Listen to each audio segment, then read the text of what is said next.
생명의 마스터가 되시는 예수님이란 제목으로 말씀 나누겠습니다. 인생을 살다 보면 모든 것이 멈춰버린 것 같은 순간을 만납니다. 사랑하는 가족을 잃었을 때나 또 100% 확신했던, 믿었던 계획들이 한순간에 수포로 돌아갔을 때나 우리 인생은 응답 없는 상태가 되었을 때 마치 시간이 멈춰버린 것 같은 그런 착각 속에 빠지게 됩니다. 오늘 본문의 마리아가 바로 그랬습니다. 오빠 나사로의 죽음, 그에게는 너무나도 큰 충격이었습니다. 시간은 멈췄고 마음은 굳게 닫혔습니다.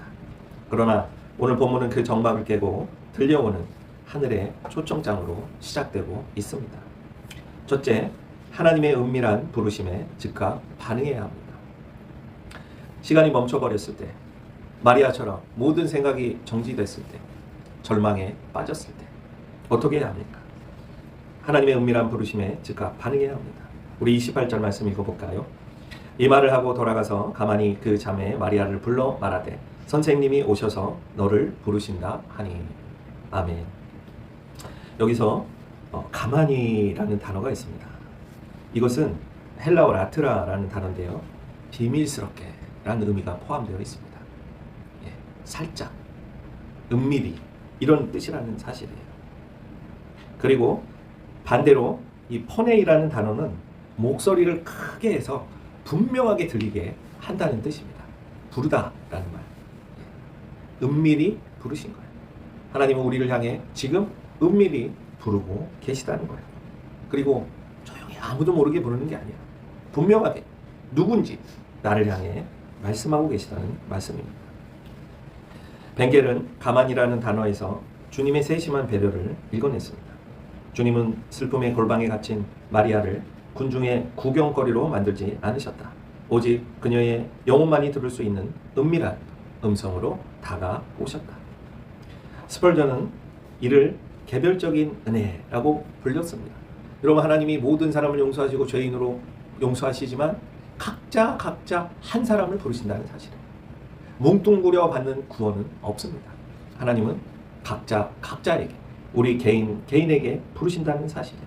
복음은 만민에게 선포되지만 치유는 1대1의 만남에서 일어납니다. 주님은 마리아라는 이름을 정확히 지목하여 부르셨습니다. 내 이름을 부르시는 거예요. 정확하게 나를 부르시는 거예요. 여러분, 이게 다른 종교와는 차원이 다른 사실입니다. 컴퓨터에서 수만 개 프로그램이 돌아갑니다. 그렇지만 운영체계는 가장 중요한 작업을 처리하기 위해서 특정 프로그램만 호출하는 거예요. 우선순위 신호를 보냅니다. 마리아의 슬픔은 소음으로 또 고통으로 가득 차 있었지만 주님은 그 소음을 뚫고 오직 마리아만 반응할 수 있는 비밀 신호를 보내신 거예요. 하나님은 우리를 군중 속에 하나가 아니라 아주 유니크하고 고유한 특별한 존재로 부르신다는 사실입니다. 현대 간호학의 어머니 나이팅게일은 일기에 이렇게 적었습니다. 1837년 2월 7일 하나님이 나를 부르셨고 나는 그분의 일을 하기 위해 나 자신을 드렸다. 그녀는 화려한 귀족이었어요. 그리고 모든 환경, 모든 재산, 그는 굳이 힘든 간호사의 길에 나설 필요도 없었고 위험한 전쟁터에 뛰어들 일도 없었습니다. 그렇지만 그는 하나님의 음성에, 특별한 부르심에 반응한 거예요. 생활의 소음 속에서도 그녀는 자신만을 향한 하나님의 라트라, 은밀한 부르심이죠. 이것을 들었어요. 그 음성이 들릴 때 비로소 인생의 진짜 사역이 시작된 거예요. 하나님의 이러한 특별한 부르심은 하나님과 나만이 아는 비밀이 되는 거예요. 모든 그리스도인들은 이러한 비밀 인증키를 하나씩 갖고 있습니다. 이것이 없는 사람은 그리스도인이 아닙니다. 갈라디아서 1장 10절에 이제 내가 사람들에게 좋게 하랴, 하나님께 좋게 하랴, 사람들에게 기쁨을 구하랴. 내가 지금까지 사람들의 기쁨을 구하였다면 그리스도의 종이 아니니라. 그는 대중적으로 사람을 기쁘게 하는, 열광하는 인기 있는 설교자가 아니었어요. 그는 하나님을 기쁘시게 하는 설교만 했습니다. 여러분, 진짜 목사, 진짜 설교자, 진짜 목회자는요, 사람을 기쁘게 하는 설교자가 아니에요. 하나님께 인정받고 하나님을 기쁘시게 하는 메시지를 전달하는 사람이에요. 고린도전서 12장 3절에 그러므로 내가 너희에게 알리노니 하나님의 영으로 말하는 자는 누구든지 예수를 저주할 자라 하지 아니하고 또 성령으로 아니하고는 누구든지 예수를 주시라 할 수 없느니라. 여러분, 성령의 인증키를 받은 사람만이 예수를 주라고 시인할 수 있다는 거예요. 입술로만 주라고 시인하는 사람은 하나님을 기쁘시게 하지 않아요. 사람을 기쁘시게 하면서 살아갑니다. 인기를 쫓아서 살아갑니다. 그러나 진짜 인증키를 받은 사람, 성령으로 받은 사람은요, 예수를 주라고 할 수 있는 거예요. 그분이 주인이니까 그분을 기쁘시게 하기 위해 사는 거예요. 사람을 기쁘게 하면서 사는 게 아니에요. 이게 진짜입니다. 그래서 고린도후서 13장 5절에 너희는 믿음 안에 있는가? 너희 자신을 시험하고 너희 자신을 확증하라. 예수 그리스도께서 너희 안에 계신 줄을 너희가 스스로 알지 못하느냐? 그렇지 않으면 너희는 버림받은 자니라. 내가 하나님의 인증키를 받은, 성령의 인증키를 받은 진짜 그리스도인인지 가짜 그리스도인인지 스스로를 확인하고 시험하라는 거예요. 인증키를 확인하라는 거예요. 여러분, 그걸 어떻게 합니까? 하나님이 없으면 불안합니다. 초조합니다. 늘 긴장하고 삽니다. 이게 하나님 없는 가짜 그리스도인의 실존이에요. 하나님이 없으면 당연히 불안해지죠. 걱정하죠. 근심하게 돼 있어요. 그래서 하나님은 자신 있게 말씀하는 거예요. 하나님을 믿으니 나를 믿으라. 담대하라고 말씀하시는 거예요. 29절에 마리아가 이 말을 듣고 급히 일어나 예수께 나아가매. 29절 말씀이죠. 은혜에 반응하는 속도입니다. 즉시. 이 말은 급히 일어나다라는 말이에요. 그리고 일어나 나아가매라는 단어는 마리아가 스스로 자발적으로 이렇게 움직였다는 뜻이 아닙니다. 무슨 얘기냐면 예수님의 말씀으로 인해 자동적으로 반응해서 일어났다는 거예요. 즉 주님의 음성이 더 무게가 있고 주님의 음성이 더 강력했다는 말씀입니다. 베드로를 부르실 때에도 동일한 역사가 작용했습니다. 매튜 헨리는 그래서 은혜의 음성을 들은 영혼은 지체하지 않는다. 슬픔의 무게가 아무리 무거워도 주님의 부르심은 그 무게를 이기게 하는 부력이 된다 라고 설명했습니다. 마리아의 즉각적인 순종, 이것은 기적의 전초전이었어요. 칼빈은 마리아가 주변 유대인들의 시선이나 관습을 무시하고 일어난 것에 주목하며 이렇게 설명합니다. 참된 신앙은 사람의 시선이라는 노이즈를 제거하고 오직 주님의 좌표만을 따라 움직이는 것이라고 주석했어요. 인도 선교의 개척자 윌리엄 캐디가 선교를 결심했을 때 사람들은 비웃었어요. 네가 간다고 인도 사람이 구원받을 것 같아? 웃었어요. 하지만 캐디의 마음속을 울리는 주님의 음성은 급히, 마리아가 마치 주님의 음성을 듣고 급히 일어난 것처럼 움직였다는 사실입니다. 즉시 우리도 그런 일어나는 속도가 은혜의 깊이를 증명해야 합니다. 32절 말씀 읽어보겠습니다. 우리 같이 읽겠습니다. 마리아가 예수 계신 곳에 가서 배웠고 그 발 앞에 엎드려 이르되 주께서 여기 계셨더라면 내 오라비가 죽지 아니하였겠나이다 하더라. 여기서 그 발 앞에 엎드려지다, 이 표현은 바로 마리아는 주님을 보자마자 마음이 무너져 내렸다는 사실이에요. 너무나도 큰 슬픔과 절망 속에서 주님의 음성을 듣고 뛰쳐나갔어요. 일어났어요. 주님 발 앞에 그는 엎드려 무너졌어요. 이것은 단순한 슬픔의 표현이 아니라 자신의 모든 주권을 주님께 맡기는 행위예요. 여러분, 이렇게 우리의 인생이 시간이 멈췄을 때, 절망과 좌절의 벽을 만났을 때 우리가 취해야 할 태도를 오늘 성경은 분명하게 보여주고 있는 것입니다. 윌리엄 버클레이는 마리아가 마르다와 똑같은 말, 주께서 여기 계셨더라면 이라는 말을 했지만 그 자체가 다르다는 거예요. 마리아는 엎드렸어요. 하지만 마르다는 서서 따졌습니다. 여러분, 이게 인생의 자세요, 태도예요. 누가 칭찬을 받았습니까? 마리아가 칭찬을 받은 거예요. 서서 따지는 마리아보다 엎드려 오는 마리아의 눈물이 주님의 마음을 더 깊이 움직였다라고 풀이하는 거예요. 마리아는 자신의 절망을 주님의 발치라는 안전한 장소에 자신을 낮췄다. 이제 그 문제는 마리아의 것이 아니라 주님의 것이 되었다.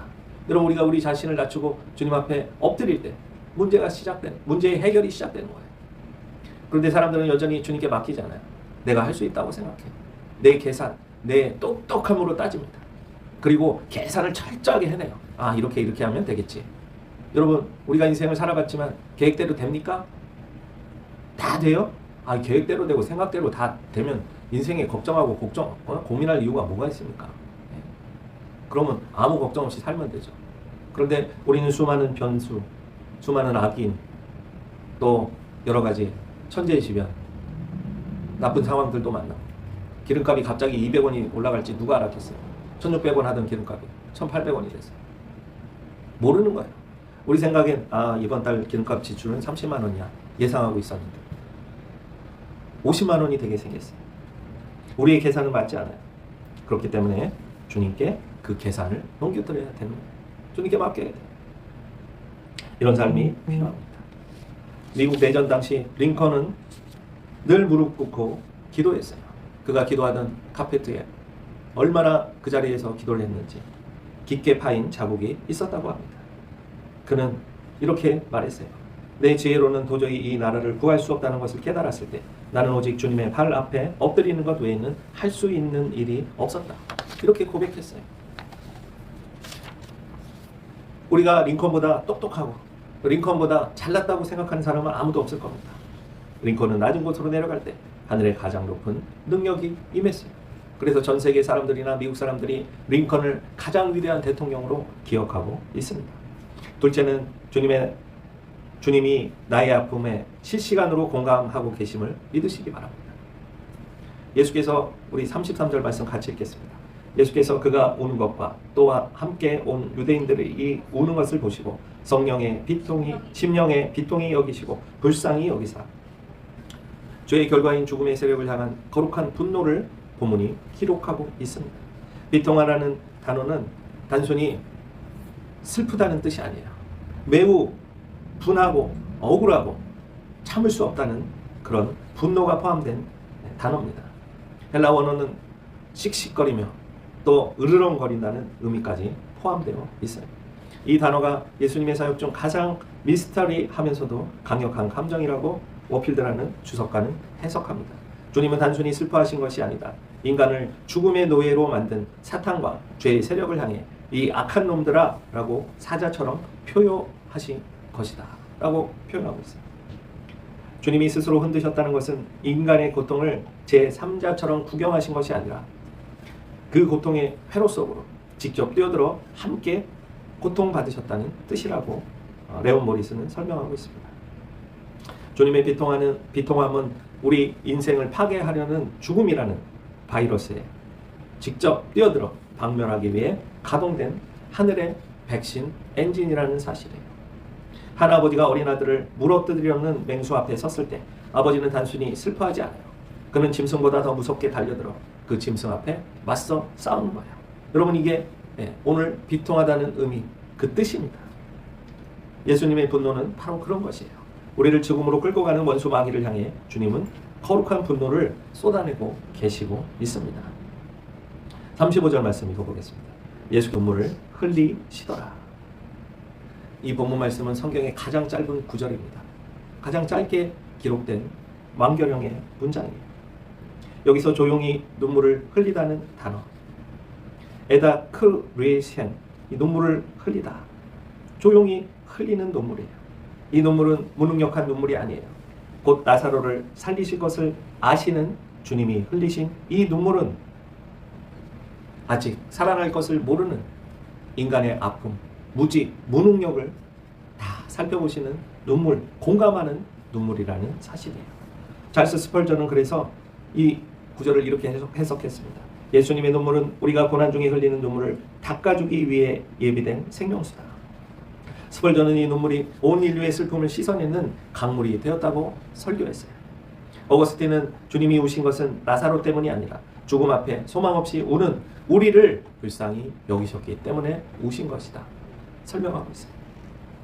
하나님은 우리의 아픔을 아신다는 사실이에요.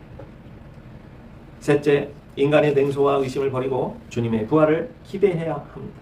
우리 37절 말씀 읽어보겠습니다. 그중 어떤 이는 말하되 맹인의 눈을 뜨게 한 이 사람이 그 사람은 죽지 않게 할 수 없었더랴 하더라. 이 구절은 인간의 냉소와 불신의 루프를 가장 잘 설명하고 있어요. 맹인의 눈은 뜨게 했으면서 죽은 자는 왜 못 살려? 비아냥거리는 말이에요. 여러분, 인간은 하나님을 향해 늘 이런 식입니다. 능력이 없더냐? 이 단어는요, 유대인들은 예수님의 눈물을 보고 감동하기보다는 비판을 했어요. 맹인은 고쳤는데 왜 나사로는 못 살려? 그들은 과거의 기적을 가지고 현재의 주님을 심판하는 불신의 무한 루프에 빠져 있어요. 예수님이 이 문제는 해결하지 못하니까 우는 거지 라고 판단해요. 그렇구나. 너도 한계에 부딪혔구나. 너도 끝이구나.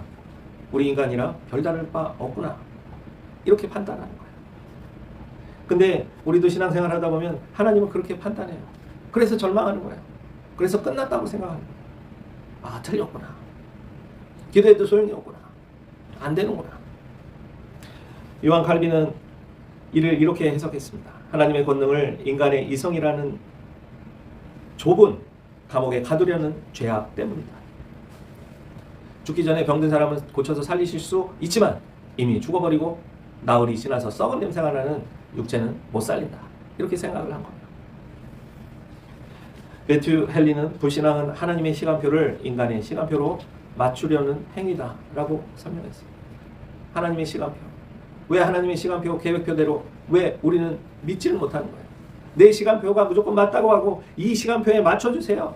조금이라도 틀어지면 하나님이 뭘 도와주세요 합니다.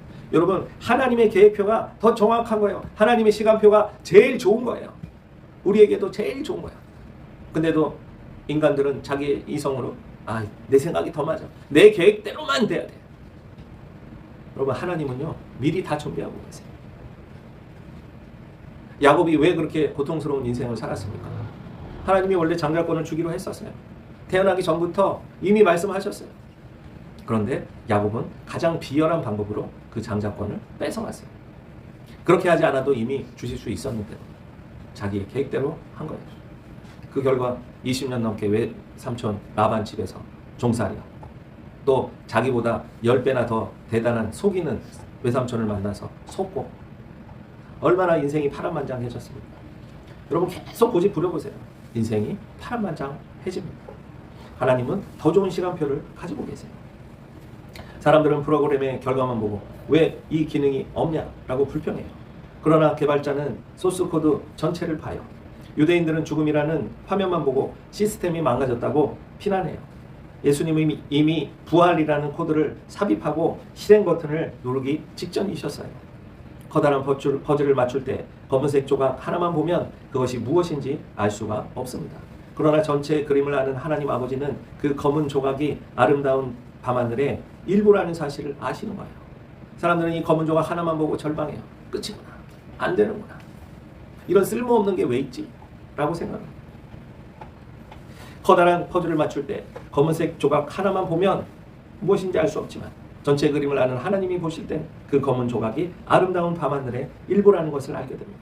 유대인들은 나사로의 죽음이라는 검은 조각만 보고 주님을 비난했어요. 믿음은 내가 이해하지 못하는 조각조차 하나님의 위대한 설계 속에 있음을 신뢰하게 만드는 거예요. 말씀을 맺습니다. 눈물 너머의 영광을 보시기를 축복합니다. 오늘도 얼마나 많은 절망과 좌절, 마치 마르다가 맞이한 슬픔 속에 빠져있는 영혼들 이 시간 많을 줄 압니다. 오늘 본문 말씀은 우리와 함께 우시는 따뜻한 위로자이시며 죽음의 권세를 꾸짖으시는 강력한 통치자의 음성입니다. 인생의 무덤 앞에 서 계십니까? 첫째, 주님의 은밀한 부르심에 즉각 반응하십시오. 지금입니다. 주님의 음성에 그 마스터 키를 꽂으십시오. 둘째, 주님이 나의 아픔을 실시감으로 공감하고 계심을 믿으십시오. 의심하지 마세요. 하나님은 함께 하십니다. 셋째, 인간적인 냉소와 의심을 버리고 부활의 주님의 계획을 기대하십시오.